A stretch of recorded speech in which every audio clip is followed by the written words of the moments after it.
Carrière vous est offert par Orange.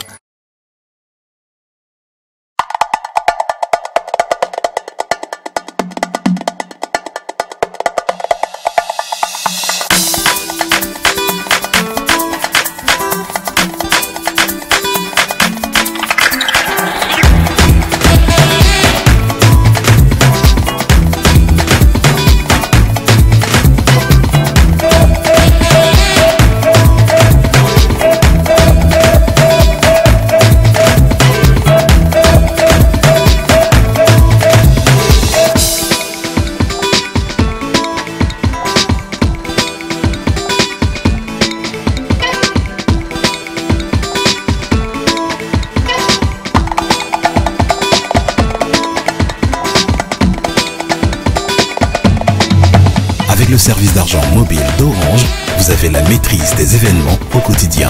Orange Money, simplifiez le cours de votre vie. Orange.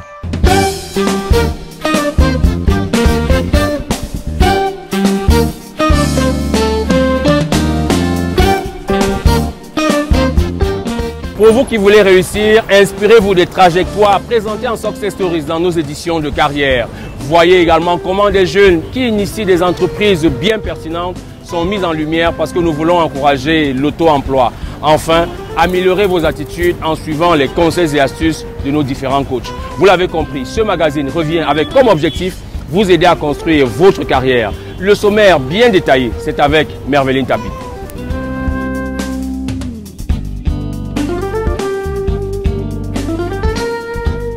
Bienvenue dans votre magazine Carrière. Après la région du Nord et celle de l'Ouest Cameroun, c'est au Sud que nous avons posé valise ce mois pour vous faire découvrir un autre profil inspirant. Maire de la commune d'Akom 2, PCA de la Soussiladra, Elise Mbalameka, artiste chorégraphe et opérateur culturel, nous livre les secrets de son succès dans votre magazine.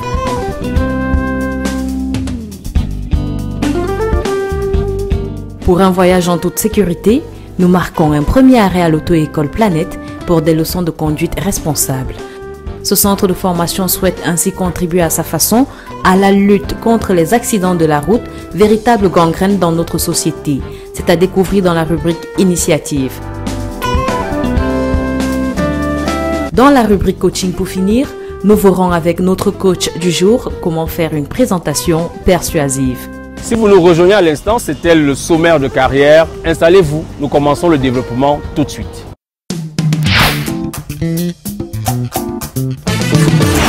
Cette édition de carrière nous met en route, sur la voie pour apprendre à mieux conduire, mais surtout noter comment on développe aujourd'hui de meilleures aptitudes pour les automobilistes au Cameroun.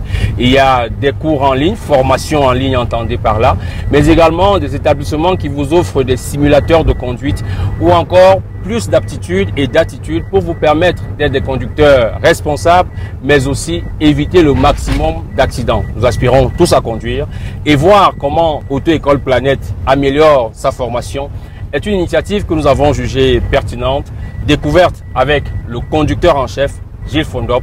Allons-y.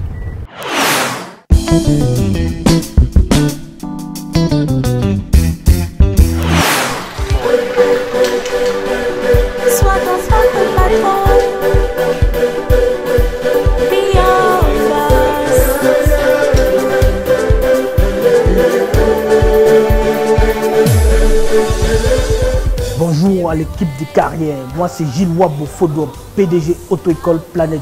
Veuillez me suivre. Nous avons la secrétaire de direction, elle s'appelle Francine.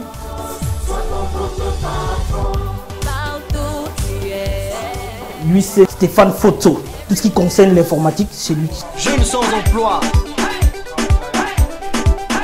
Nous sommes dans la salle de cours avec le moniteur qui est là.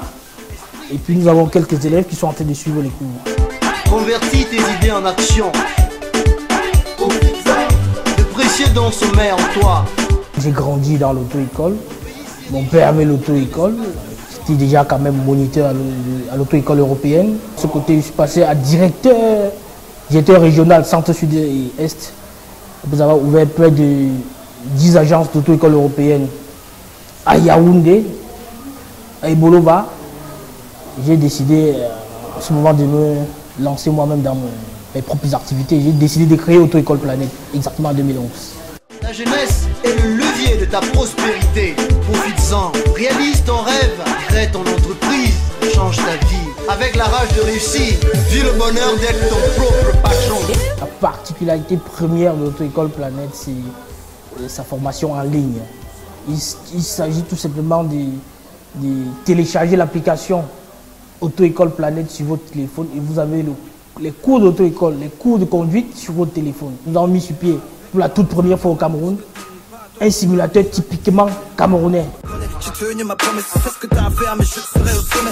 Les haines se connaissent, ils sentent le projet, mais ça évidemment d'avance qu'ils sont volés. Qu'est-ce que tu voulais suivre une formation pour l'obtention d'un permis de conduire de catégorie B et toutes les autres catégories, le A pour les motos, le C pour les camions, le D pour les bus, le G pour les KTPA. Notre cible, sont les étudiants, c'est la jeunesse. Donc c'est à partir de 18 ans jusqu'à près de 30 ans.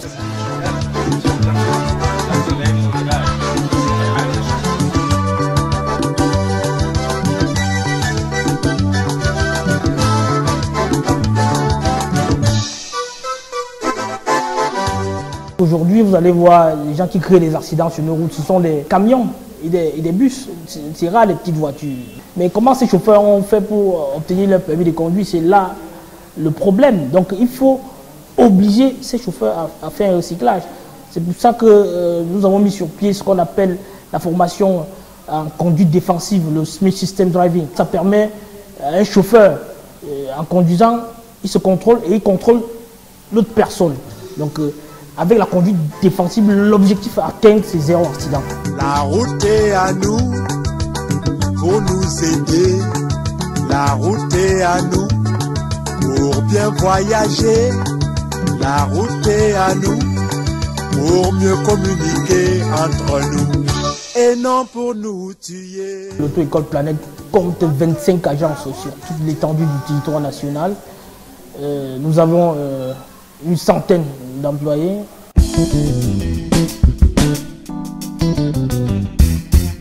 J'ai créé la société déjà avec une agence, une voiture, une vieille voiture déjà. C'était pas facile, il fallait le financement. Bon, comme c'était difficile, heureusement pour moi, j'étais dans les associations. Bon, je suis de ce côté, j'ai posé mon problème, il fallait un peu d'argent. Et puis on a collecté l'argent, on m'a donné. Et bien, comme une banque bien sûr, après il faut rembourser. C'est à partir de là que j'ai acheté une deuxième voiture, j'ai créé une nouvelle agence. Et puis je suis allé vers le banquier. Le banquier est arrivé sur place. Ils ont vu les installations. Ils ont décidé de me financer. Et toi le routier, abstiens-toi de boire. En temps de fatigue, un peu de repos. Le temps c'est l'argent, je le sais trop bien. Et oui, mais mieux vaut tard que jamais. Mon problème c'est avec l'État, parce que l'État, le gouvernement de notre pays, vraiment, il n'encourage pas du tout. Hein. On ne peut pas quand même, à un moment donné, on voit des jeunes qui se battent et puis on cherche toujours à les mettre les bâtons dans les roues. En collaboration avec certains syndicalistes qui ne comprennent absolument rien de la concurrence. Donc nous demandons au gouvernement camerounais d'aider ces jeunes qui veulent développer le pays, aider ces jeunes qui veulent limiter le taux de chômage dans notre pays, que de chercher avec des vieillards qui n'ont absolument rien à faire dans la profession, nuit à ces jeunes. Donc, nous demandons à l'État de pouvoir nous encourager.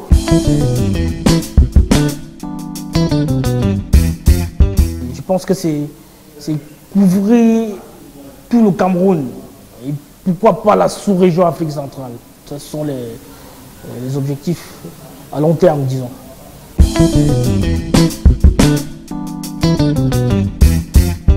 Je vais tout simplement dire à ces jeunes qui veulent entreprendre de prendre le risque, il faut oser. Parce que ce n'est pas facile, mais il faut prendre le risque, il faut aller vers l'obstacle. Donc dès que vous avez l'opportunité devant vous, il faut oser.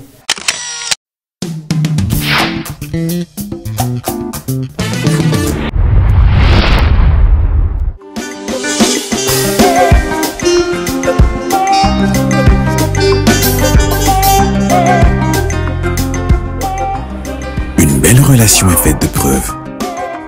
Avec Orange Fidélité, chacun d'entre vous peut recevoir un smartphone et savoir qu'il compte pour nous. Orange. Le décès de ma mère était la chose la plus douloureuse que j'ai vécue. J'étais anéanti et ruiné financièrement. Mais grâce à la prise en charge et l'accompagnement de Diaspo Assure, j'ai pu prendre un billet d'avion, retourner dans mon pays natal et m'occuper dignement des obsèques de ma mère. Diaspo Assure, la distance, plus jamais un obstacle.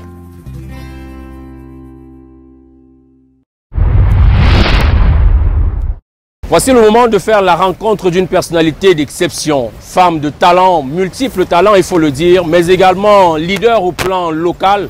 Elle s'investit dans le développement, non sans prendre des engagements au plan de la société civile. Maire d'Acom 2, président de la Sociladra, cet auteur de plusieurs ouvrages a la particularité de s'investir dans l'encadrement et le développement des jeunes. Vous l'avez compris, c'est un parcours qui mérite toute notre attention. Et l'entretien portrait pour nous faire découvrir Élise Balameka est mené par Merveline Tapi. Suivons-les dans la rubrique Success Story.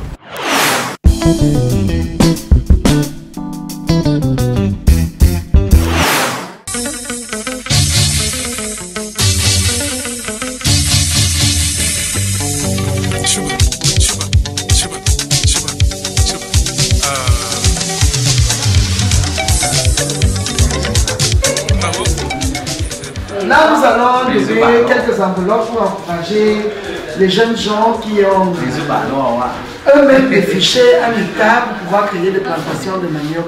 Le reste, ce sont des femmes qui, elles aussi, ont elles-mêmes défriché de demi-hectare à 1 hectare pour pouvoir faire des champs de maïs. Donc voilà la manière dont la mairie appuie les associations de femmes et des groupes de femmes pour pouvoir sortir de la pauvreté. C'est une femme très dynamique. Une femme que je peux beaucoup plus vanter parce que nous en avons eu une qui a été à la tête de cette commune, mais qui n'a pas pu, avec tout ce que vous connaissez, les difficultés que nous avons de nos jours. Il n'y a pas le financement à temps, il y a même la mentalité des populations, il y a le niveau de compréhension des choses.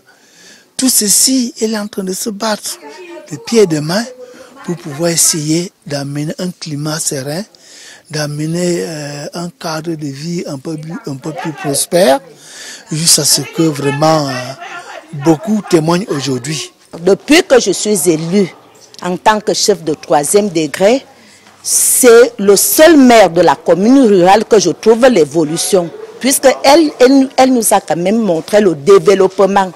Voyez à peu près vous-même, puisque depuis 2004, on n'avait rien, mais cette fois-ci, on a un bon changement. Je prends un peu l'exemple de l'hôtel de ville, qui est déjà vraiment, nous sommes déjà en ville, ce n'est plus comme c'était en UT.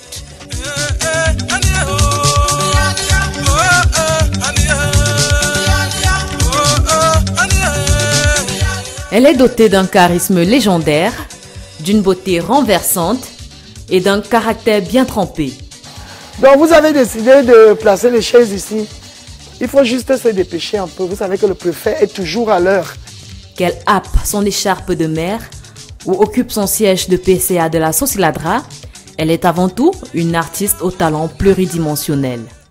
Madame le maire, c'est un bulldozer. Elle m'appelle tout le temps, Monsieur Bessala, tel projet, on en est où avec tel projet? Qu'est-ce que je peux encore avoir? Donc la collaboration se passe très bien parce que le maire doit prendre des initiatives. Le maire ne doit pas attendre. Et le maire d'Akomdou n'attend pas. Elle est toujours là pour voir. Chaque fois où elle peut tirer quelque chose pour le bien-être de ses populations, elle n'hésite pas. Nos rapports sont conviviaux et bien, et je suis satisfait.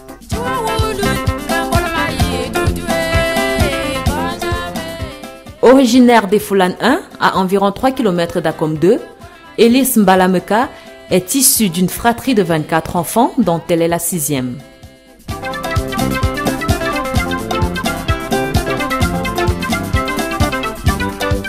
Née à Douala d'un père polygame, c'est à Kribi entourée de plages sauvages qu'elle passe son enfance.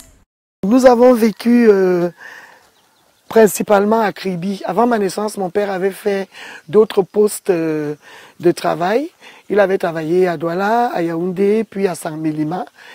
Et quand il a commencé à avoir beaucoup d'enfants, il a demandé à être affecté à Kribi parce que notre village est à peu près à 52 km de Kribi.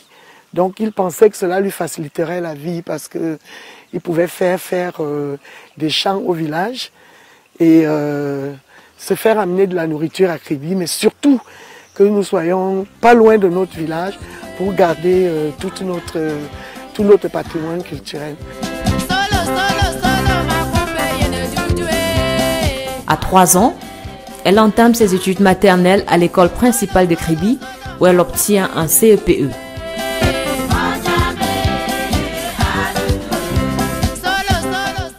À 10 ans, elle passe le concours du collège évangélique de Libamba avec succès et y fait de très belles rencontres. C'est ma mère qui m'avait accompagnée et on est arrivé à Idéa pour prendre le train avec cette fois-là une autre de mes sœurs, Hortense, qui avait réussi le même concours. Lorsque nous sommes arrivés à Idéa, on avait l'argent de la pension sur nous.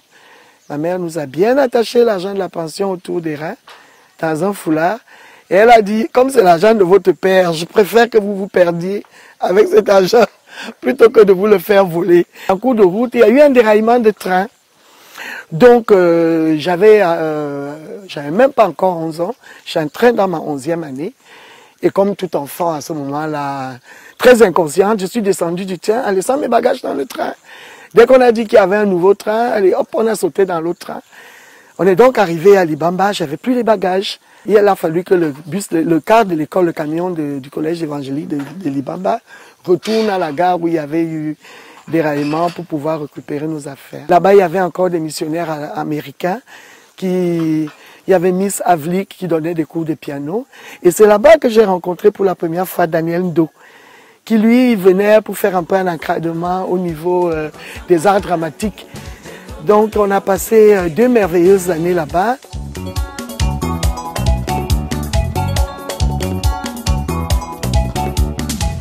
Après 2 années de pensionnat, l'aventure au collège évangélique de Libamba se termine sur une triste note et le lycée du Manengumba à Konsamba lui ouvre ses portes. J'ai fait une allergie à un poisson qu'on nous donnait à l'internat. Je faisais un eczéma de contact à la consommation de ce poisson-là. Donc quand nous sommes partis en vacances, mon père a décidé que je changerais d'établissement. Je suis donc allé faire le concours d'entrée en 4e au lycée du Manengumba. J'ai réussi le concours et je suis allé en Konsamba. Je pense que Konsamba a été le milieu qui m'a formaté. Donc j'y ai eu mon baccalauréat, j'avais 18 ans. Baccalauréat A avec mention bien. Donc j'étais première d'ailleurs, major du baccalauréat de cette année.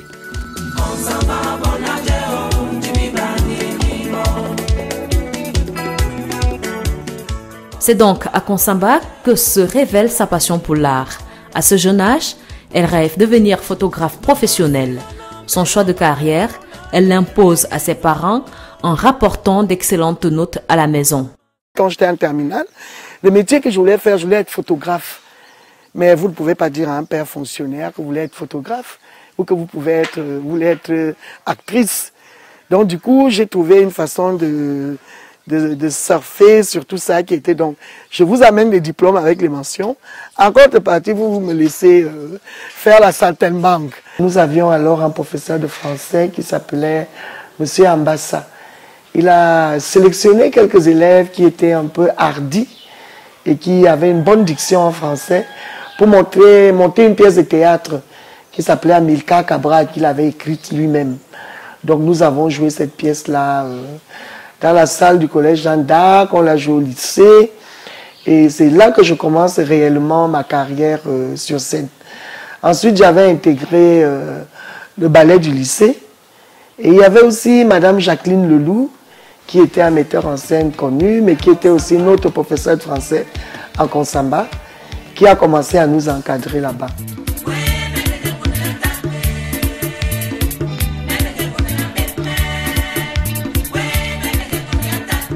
Une fois son baccalauréat en poche, elle s'inscrit à l'université de Yaoundé. Elle y poursuit sa passion sans toutefois interrompre ses études. Encouragée par la journaliste Agnès Ndoumbe, alors membre du théâtre universitaire, Élise intègre la troupe. Elle me dit, écoute Élise, tu parles bien, tu as de la présence sur scène, même la danse, tu peux la faire dans le cadre du théâtre. Et c'est comme ça qu'elle m'emmène donc au théâtre universitaire de Jacqueline Leloup. Donc pendant toute la durée de mes études universitaires au Cameroun, j'ai fait parallèlement mes études de géographie et j'étais donc membre du théâtre universitaire, le prestigieux théâtre universitaire, avec lequel nous avons fait le premier festival de la francophonie à Limoges en 1984. Nous avons fait des tournées en Côte d'Ivoire, dans d'autres pays africains. On a fait des tournées au Cameroun. Et nous avons même été au premier congrès de Bamenda en 1985.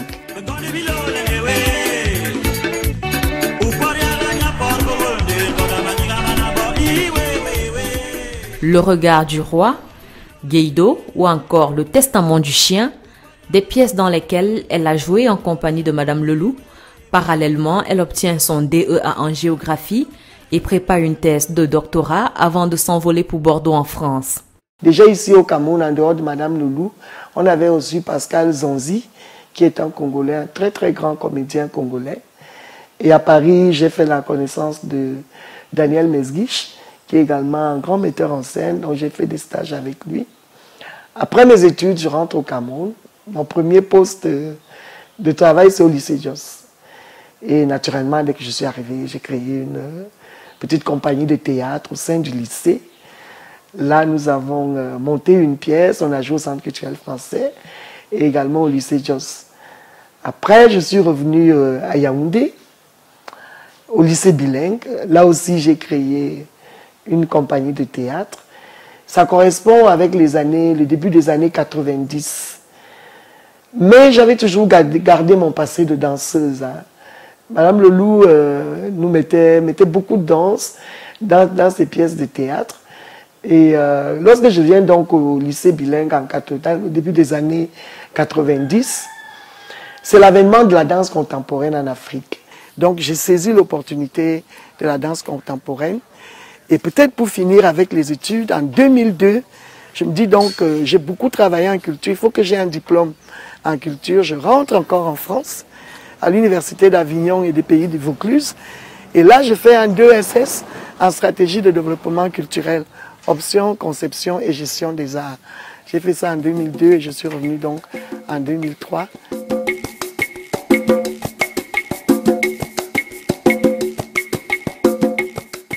Autodidacte, elle compte parmi les meilleures et a beaucoup appris auprès des aînés. J'ai côtoyé au théâtre des grands noms comme Essindi Minja, Tadji Tuné, Émile Abosolo, François Bingono, qui est devenu mon metteur en scène au début des années 90, lorsque je suis revenu à Yaoundé. Donc, en fait, les plus grands noms des arts dramatiques au Cameroun.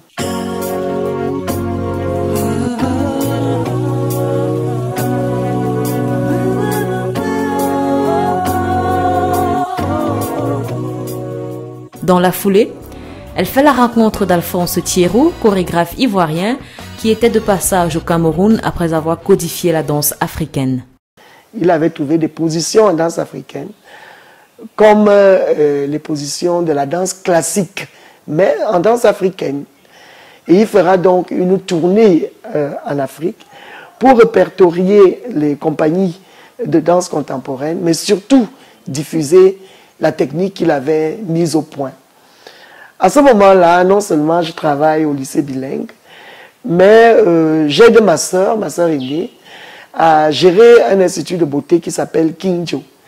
Et à Kingjo, on fait du sport. Et c'est là que je fais la rencontre de Ebale Zam Martino et de Serge Takap. Parce que ma soeur avait dit, oui, en dehors du sport, ce serait bien qu'on puisse donner des cours de danse. Et ces deux jeunes gens arrivent, ils avaient à peine 18 et 20 ans. Et avec eux, nous créons donc la compagnie Nyanga Dance. On va pouvoir présenter notre travail à Alphonse Thierou. Et c'est comme ça que tout démarre en fait. Avec Nyanga Dance, nous allons participer en off au Massa en 1997. Il faut dire que c'était sur fonds propres que j'avais amené près de 15 artistes à Abidjan.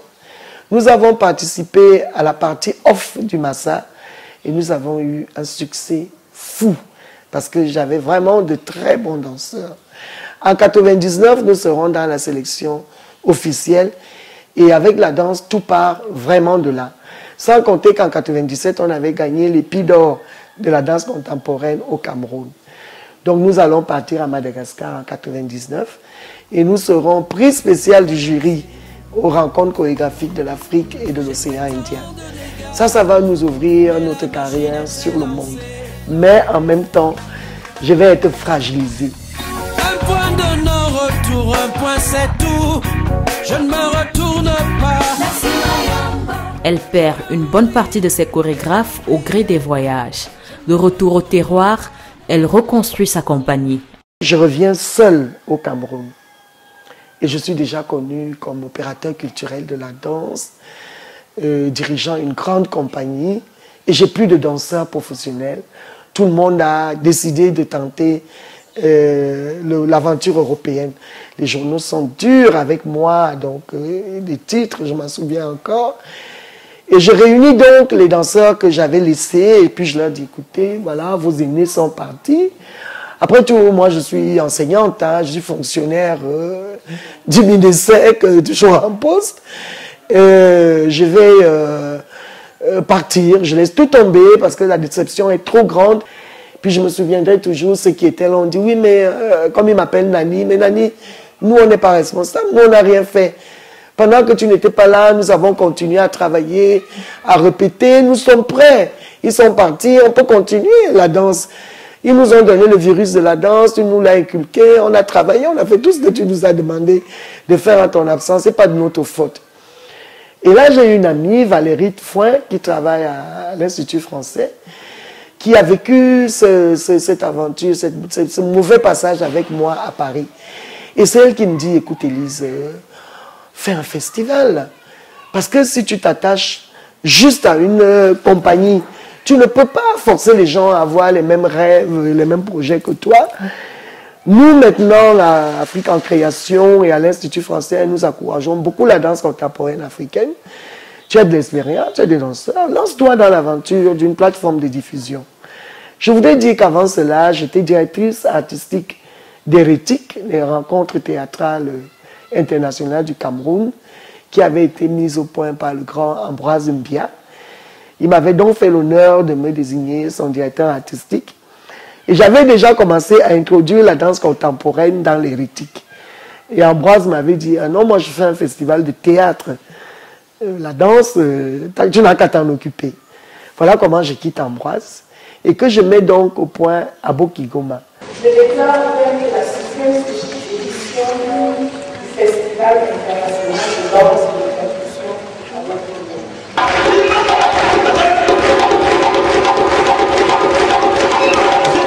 Ce festival devient la plus grande plateforme de danse contemporaine en Afrique subsaharienne. 8 éditions à guichet fermé et une association dédiée à la formation et à l'encadrement des jeunes, l'association MECA, voit le jour.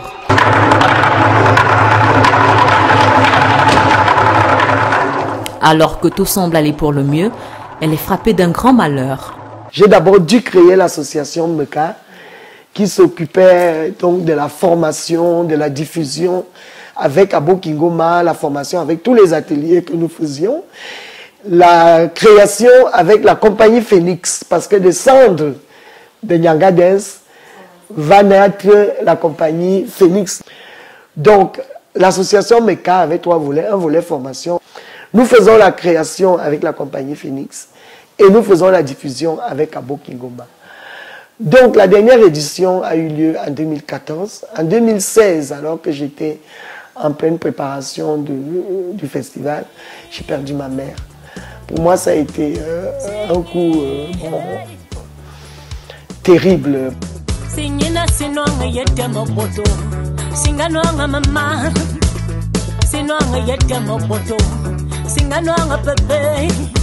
Déboussolé et affaibli, le décès de sa mère lui ôte toute envie de poursuivre cette aventure.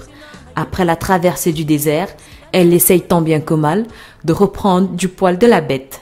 En 2018, on aurait pu faire une édition, mais le ministère des Arts et de la Culture n'avait pas soldé son engagement de 2014.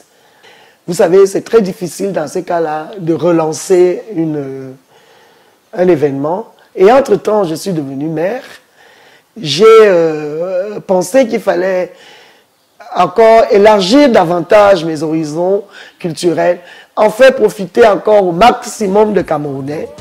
Peut-être qu'au lieu de faire un festival, de créer carrément une destination culturelle. Et c'est ça que j'ai fait en devenant maire d'Akombe 2.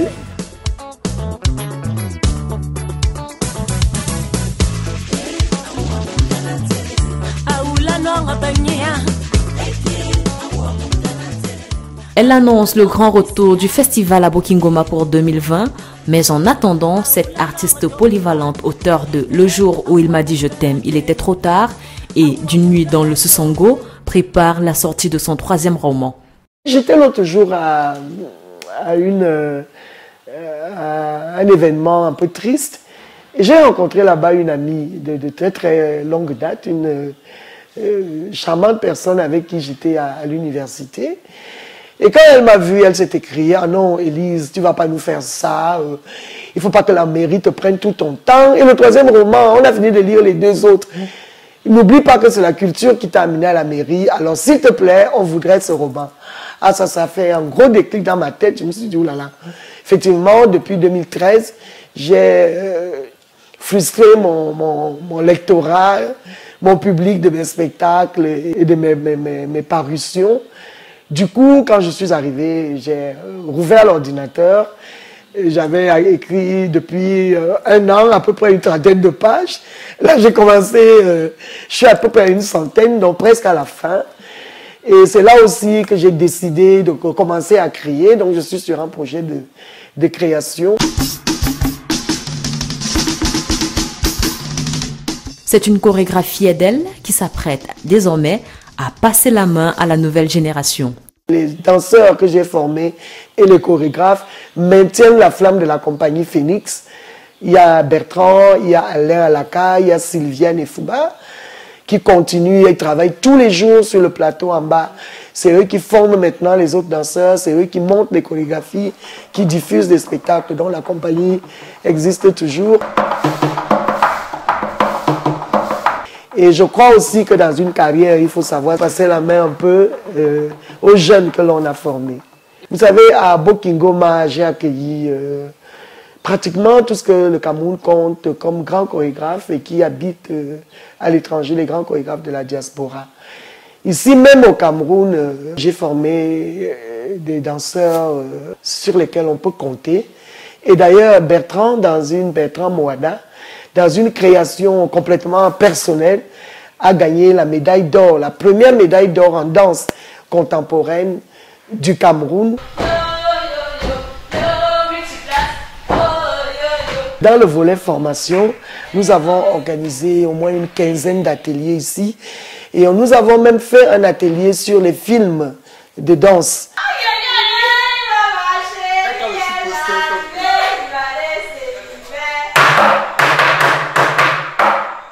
L'association est toujours ouverte, beaucoup de jeunes viennent encore et je voudrais dire à ceux qui veulent venir que nos portes leur sont ouvertes.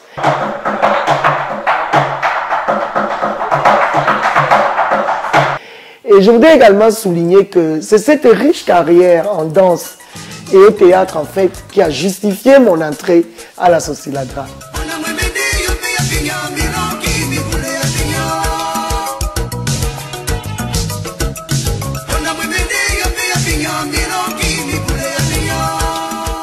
Outre sa carrière artistique, Madame Mekam mène également un autre combat pour une meilleure santé du droit d'auteur au Cameroun. En 2006, j'étais encore en pleine tournée internationale lorsque André Ban, un grand metteur en scène camerounais, vient me voir et il me dit, voilà, on veut renouveler le conseil d'administration de la Sosiladra. Il nous manque un chorégraphe.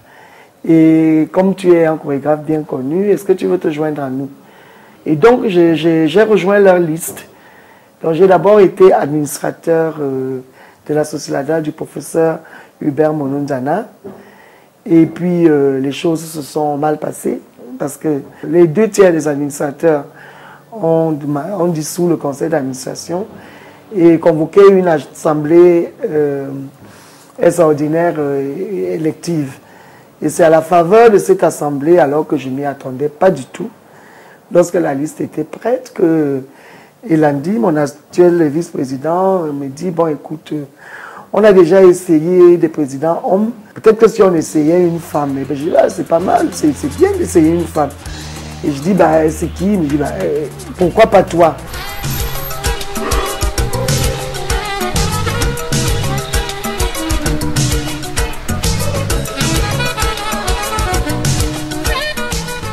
Le choix se porte sur elle. Et en 2007, elle devient présidente du conseil d'administration de la Société civile des droits de la littérature et des arts dramatiques Sosiladra, un mandat renouvelé en 2011 et en 2018. J'ai trouvé une Sosiladra qui avait beaucoup de problèmes. D'ailleurs, le droit d'auteur a toujours beaucoup de problèmes. Mais à mon actif, nous avons pu pacifier la Sosiladra. Nous avons pu élargir notre répertoire d'ayants droit. Nous avons fait adhérer la Sosiladra aux plus grandes instances internationales. Nous avons réduit les effectifs que nous avons trouvés, réduit la dette de la Sosiladra.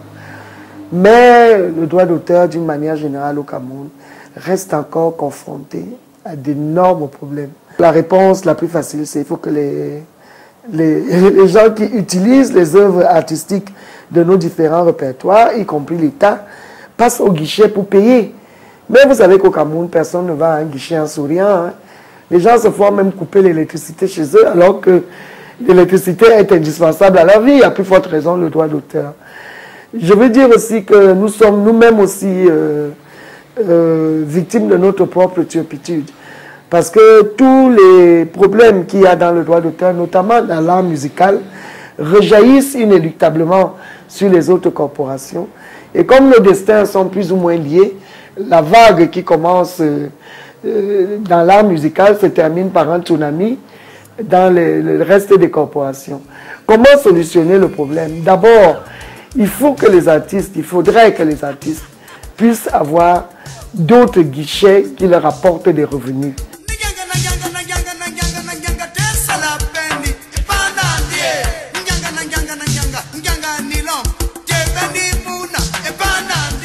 Pour elle, les artistes sont victimes d'une injustice qu'il est urgent de réparer. Elle invite également la gente féminine à plus d'engagement, car elle est un acteur majeur du changement. Moi, je suis membre d'organismes de gestion collective en France. Je ne sais même pas ce qui s'y passe. C'est lorsque j'interroge mon compte que je vois qu'on m'a viré de l'argent du droit d'auteur. Or, au Cameroun, l'artiste, depuis une dizaine d'années, vit essentiellement en attendant les répartitions dues faites au titre du droit d'auteur et des droits voisins. C'est une grosse injustice qu'il faut réparer. Il reste aux artistes aujourd'hui 2 guichets, le MINAC et les organismes de gestion collective. Or, dans les autres pays, les écrivains vivent de la vente de leurs livres, les musiciens de leurs concerts, des ateliers qui donnent dans le monde.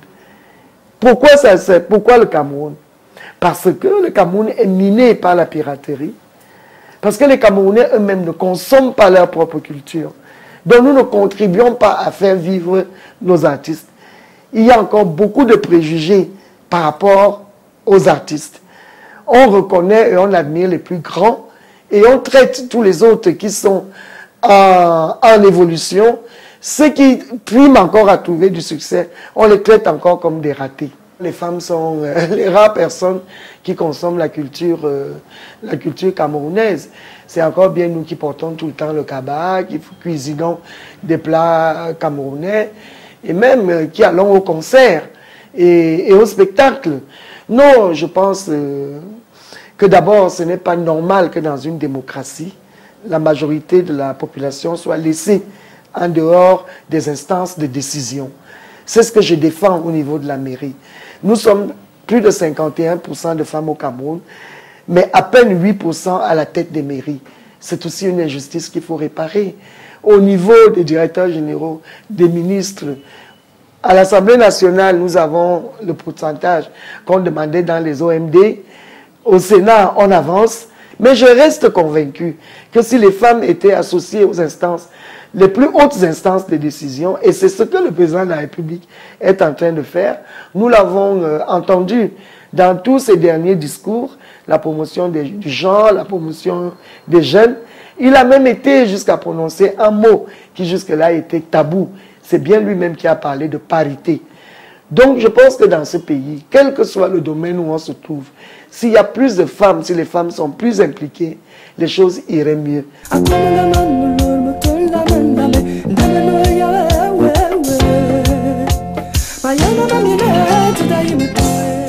Après ce plein succès dans sa carrière artistique, Ellis Mbalameka entame une carrière politique pour deux raisons principales.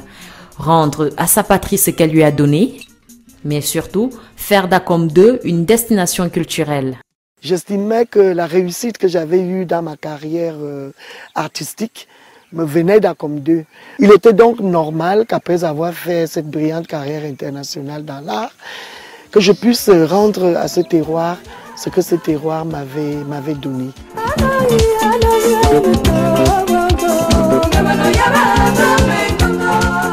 En 2011, j'avais participé au comice agropastoral des Bolova en y faisant, on va dire, deux événements culturels majeurs, le carnaval et la loi, et puis la case du Sud.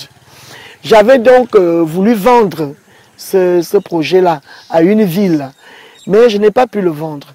Je pensais que les villes du Sud Cameroun, à l'instar de ce qui se passe dans les autres régions, une ville pouvait avoir un événement culturel. Mais je n'ai pas pu vendre cet événement culturel-là. Puis je me suis donc dit, en devenant maire d'une commune, je peux y installer mon projet culturel, ce carnaval, la case du Sud, et y inviter d'autres artistes. Donc Akom 2 serait, on va dire comme ça, la première destination culturelle, la première ville culturelle du Cameroun, créée par un maire.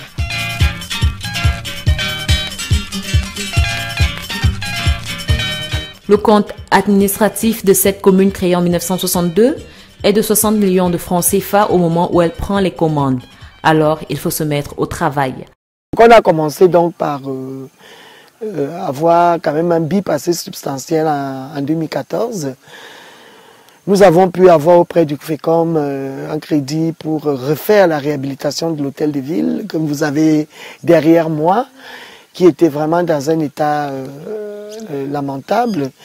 Ensuite, nous avons réalisé les BIP de 2014. Nous avons été auprès du FECOM, on a obtenu pas mal de subventions, des avances de trésorerie. Au plan de la coopération internationale, on a noué très tôt un partenariat avec une ONG canadienne, l'ONG CUSO, qui nous a permis également de mener des projets ici. Donc, les premières préoccupations étaient d'abord celles-là. Arriver à ce que Akom 2 puisse figurer dans les guichets de financement nationaux avec des montants un peu consistants. Et après, pouvoir apporter le bien-être aux populations en organisant des campagnes de santé, des campagnes de sensibilisation VIH-Sida, dépistage du cancer du col de l'utérus, de la médecine générale, opérer les hernies, soigner les dents. En 2014, il y a eu une partie de Abokigoma qui s'est déroulée ici. À chaque fête, il y a toujours un volet culturel.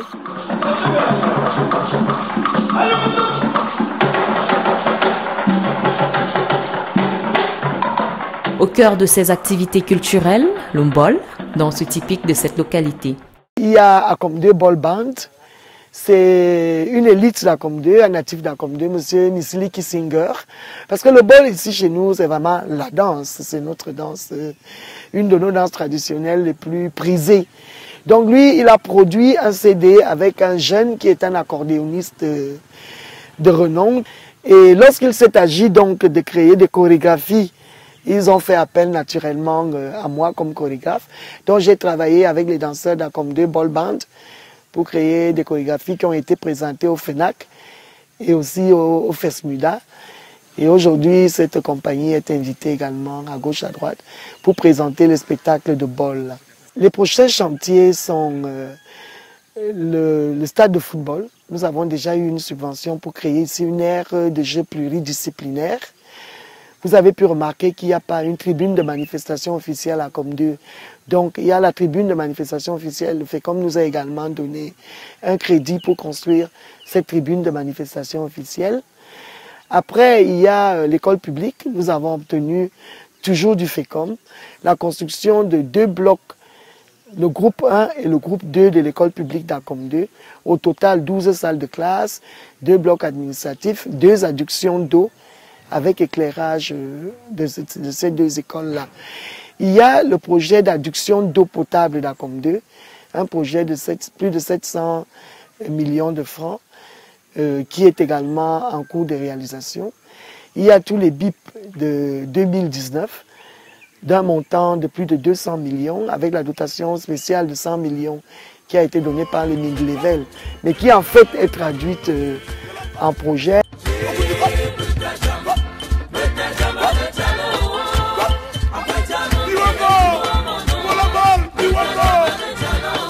Un projet de soutien scolaire a été mis en place pour l'accompagnement des jeunes scolarisés. Avec le maire, la collaboration, elle est vraiment, j'allais dire parfaite, parce que depuis le début, nous avons échangé avec elle quand il fallait faire le tour des établissements pour voir les besoins en formation.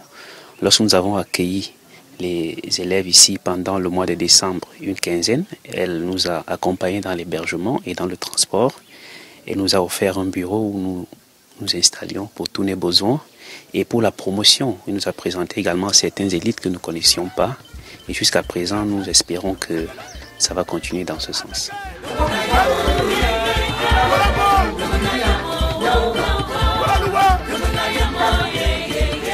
Les jeunes et les femmes ne sont pas mis en reste. On a décidé de primer les 15 premiers jeunes gens qui vont se présenter à la commune ayant défriché 1 hectare de terrain pour pouvoir planter le manioc qui peut nous aider à approvisionner notre unité de manioc. Il y a également un projet, la fête du maïs, que nous faisons avec une association de femmes, la Planopac. Nous avons formé ici 30 agents de santé communautaire pour faire de la santé de proximité.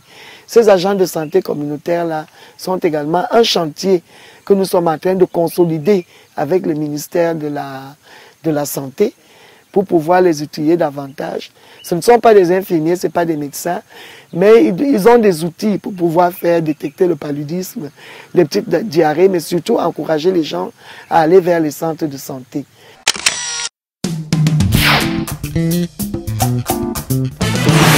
C'est depuis le parc touristique le lac vert de Ouarda que nous rejoignons notre invitée de ce soir, Madame Elise Mbalameka, qui est une grande dame de la culture. Elle est par ailleurs PCA de la Sociladra et aussi maire d'Akomde, mais c'est plus sous sa casquette d'opérateur culturel que nous la retrouvons.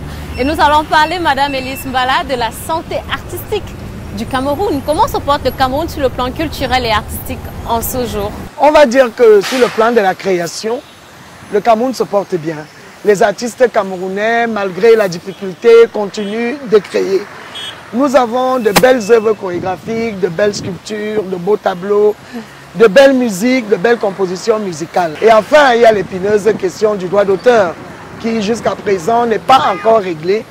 Les artistes camerounais qui attendent tout du droit d'auteur sont encore frustrés parce que les organismes de gestion collective ne sont pas encore arrivés au maximum de leur niveau de perception pour pouvoir redistribuer régulièrement la redevance aux artistes. Quel est le secret de votre succès? Vous avez un parcours exceptionnel, on a pu le voir le long de cet entretien. Qu'est-ce qui fait la force d'Ellis Mbala Meka? Avant que je ne sorte un produit, que ce soit un roman ou une chorégraphie, je vous avoue que c'est un travail de longue haleine. Parce que des fois, nos produits artistiques ne sont pas concurrentiels sur le plan international, quelquefois par leur manque de qualité. Donc il faut d'abord le travail, ensuite la patience. Et après, il ne faut pas qu'on croie que forcément, et c'est ça le problème au Cameroun, tous les métiers que nous faisons doivent nous amener à avoir beaucoup d'argent. Il faut d'abord travailler, il faut avoir des productions qui sont des productions de qualité pour pouvoir se vendre au plan international et il faut être patient. Quelles sont les valeurs qui encadrent de manière générale votre vie? Il y a la fidélité en amitié, il y a l'honnêteté, il faut être honnête dans la vie, la patience et fondamentalement je déteste l'injustice. Ce sera peut-être votre mot de fin. Qu'est-ce que vous dites à ces jeunes, à ces femmes surtout? L'art est un métier noble. Aujourd'hui au Cameroun, on considère plus l'art sous son aspect ludique que sous son aspect économique. Mais c'est un vrai secteur économique à part entière qui crée des emplois, qui génère des revenus. Malheureusement, nous n'avons qu'un seul guichet au Cameroun pour nous soutenir parce que même le sponsoring qui existait, les entreprises qui sponsorisaient il y a quelques années, ont une à une disparu. Et il ne nous reste plus que le ministère de la Culture. C'est pour ça que tout le monde tire sur le ministère de la Culture. Je dirais ici que mon vœu le plus cher est que justement le budget de ce ministère de la Culture, qui reste le guichet de tous les artistes, que son budget augmente. C'est un ministère qui a un budget très faible, qui sert essentiellement à payer les fonctionnaires du ministère et à ne pas soutenir l'artiste en lui-même. C'est vrai que le président de la République nous a donné un compte d'affectation spéciale d'1 milliard, mais même là, ce n'est pas 1 milliard qu'on met à la disposition du ministère de la Culture au début de l'année budgétaire. Ensuite, il y a des textes d'application qui ont été pris après la loi sur le mécénat, l'entrepreneuriat culturel. Il faudrait qu'on puisse faire pression sur le ministère des Finances pour que dans la loi des Finances, que ce soit inscrit que ces tests d'application-là, qu'on puisse les appliquer pour que les entreprises recommencent à sponsoriser la culture. Et enfin, demander aux artistes pendant ce temps-là que le droit d'auteur, c'est la cerise sur le gâteau, mais l'artiste vit surtout de ses productions. Et enfin, demander aux Camerounais de consommer camerounais. Allez, bonne continuation. Merci. Pour tout. Merci, un plaisir.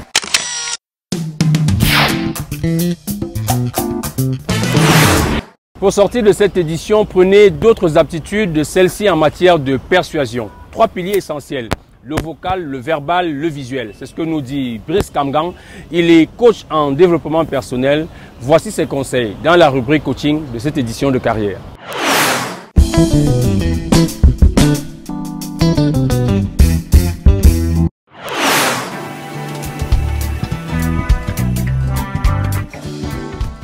Bonsoir. Bienvenue dans cette autre émission de carrière. Comment faire une présentation persuasive? Un jour, un jeune super talentueux a eu l'opportunité de présenter son savoir-faire à des investisseurs potentiels. On avait regardé son dossier, il était percutant. Du coup, le désir de l'écouter est né.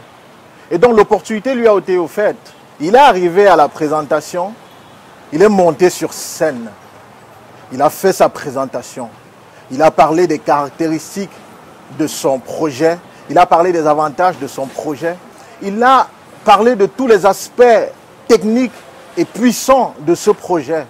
Mais seulement, il avait remarqué qu'à mesure que le temps passait, les investisseurs potentiels détournaient le regard. Certains manipulaient leur téléphone et ne l'écoutaient presque plus. Ils n'avaient plus l'attention des personnes qui étaient là assises. Et à la fin, lui qui à la base avait un super bon projet, un projet super intéressant, ne va pas être retenu. Malheureusement, le pauvre va être rejeté et ne pourra pas gagner cette opportunité. Qu'est-ce qui s'est donc passé ce jour-là? Pourquoi quelqu'un qui est arrivé avec un projet super intéressant, un projet qui avait été prévalidé par des investisseurs potentiels, n'a pas réussi à les persuader, n'a pas réussi à leur montrer que c'était lui la personne qu'il fallait financer? Eh bien, 3 éléments peuvent expliquer cela selon Aristote. En matière de persuasion, Aristote nous a appris que pour persuader, il fallait mettre en valeur 3 choses fondamentales. La première, c'est l'éthos. Ethos renvoie à tout ce qui est capacité de crédibilité. Est-ce que cet individu-ci est la personne à même de parler de ce projet, de ce sujet, de ce thème? Quelle est votre expérience dans le domaine? Ethos. La deuxième chose que Aristote nous a apprise, c'est le logos. Quels sont les éléments factuels, démonstratifs que vous mettez en valeur pour justifier votre position? Ces éléments-là peuvent être des statistiques, des graphiques, etc.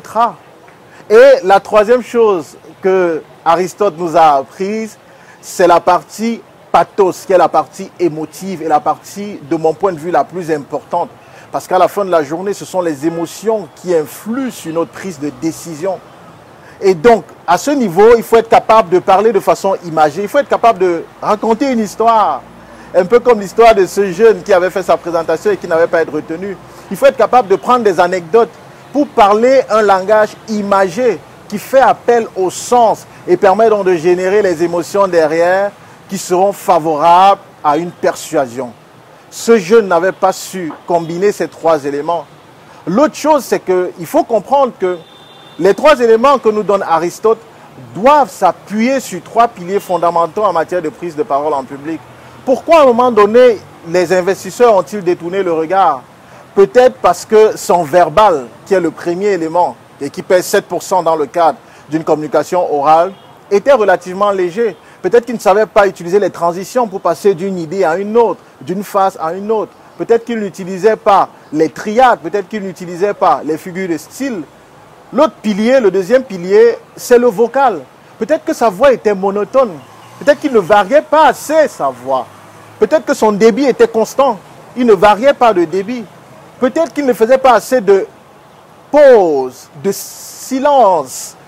Et donc tout ça n'a pas milité en sa faveur. Il faut savoir que le vocal, selon Albert Mehrabian, pèse pour 38%. Et le troisième pilier sur lequel s'appuie la persuasion, c'est le pilier visuel. Cela renvoie à notre gestuelle. Peut-être que ce jeune homme n'avait pas la gestuelle adéquate. Peut-être qu'il était figé. Peut-être que l'expression de son visage ne cadrait pas avec ce qu'il voulait passer comme message. Peut-être que son contact visuel n'était pas profond, de nature à se connecter à la personne qui écoute. Peut-être qu'il n'avait pas compris qu'à la fin de la journée, les yeux sont la fenêtre de l'âme et que la meilleure façon de se connecter aux autres, c'est de les regarder dans les yeux. Voulez-vous faire comme ce jeune? Non, puisque vous avez désormais les clés qui vous permettent d'être persuasif dans le cadre de votre présentation. Je ne vous connais peut-être pas, c'est vrai, mais je sais une chose à propos de vous. Vous êtes né pour être une source d'inspiration. C'était le coach Brice Kamgang. Be the inspiration.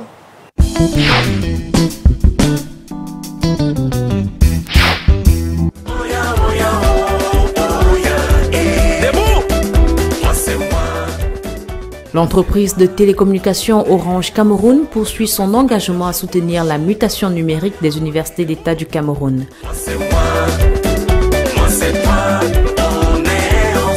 Le 23 avril dernier, elle a procédé à la signature d'un accord cadre de partenariat de digitalisation avec l'Université de Yaoundé 1. L'accord a été signé dans la salle des actes de l'Université de Yaoundé 1 en présence de Frédéric Debord, directeur général d'Orange Cameroun, et du professeur Maurice Aurélien Soso, recteur de la dite université.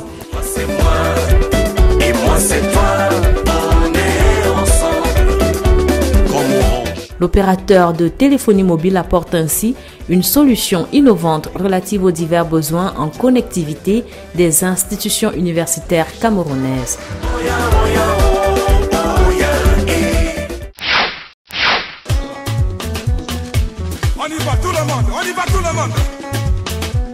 D'un accord à l'autre, Orange Cameroun prolonge son contrat de sponsoring avec la Fédération camerounaise de football, FECAFOOT, pour une période de 4 années supplémentaires.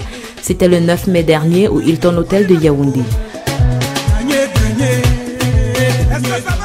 Sponsor majeur de sélection nationale, Orange Cameroun renouvelle ce partenariat gagnant-gagnant selon son directeur général Frédéric Debord pour un meilleur accompagnement du football camerounais. Pour le président de la FECAFOOT, Seydou Bombo Djoya, ce partenariat constitue l'un des axes majeurs du déploiement marketing de la marque au Cameroun. Carrière pour cette autre édition, c'est terminé. Nous sommes sur le boulevard du 20 mai pour vous rappeler que c'est grâce au travail, à l'unité des cœurs et des esprits, mais également à notre courage à tous que nous allons garder le Cameroun uni et indivisible. Notez le rendez-vous dans un mois sur votre chaîne de télévision. Bonsoir. Carrière vous est offert par Orange.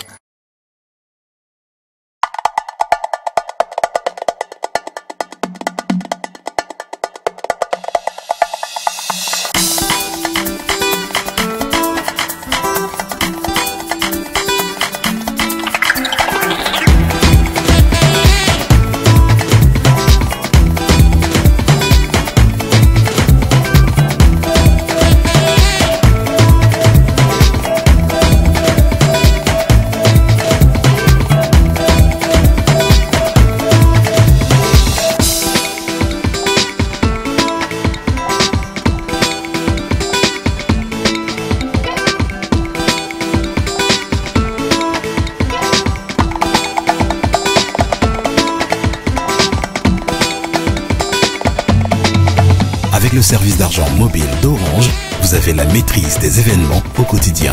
Orange Money, simplifiez le cours de votre vie. Orange.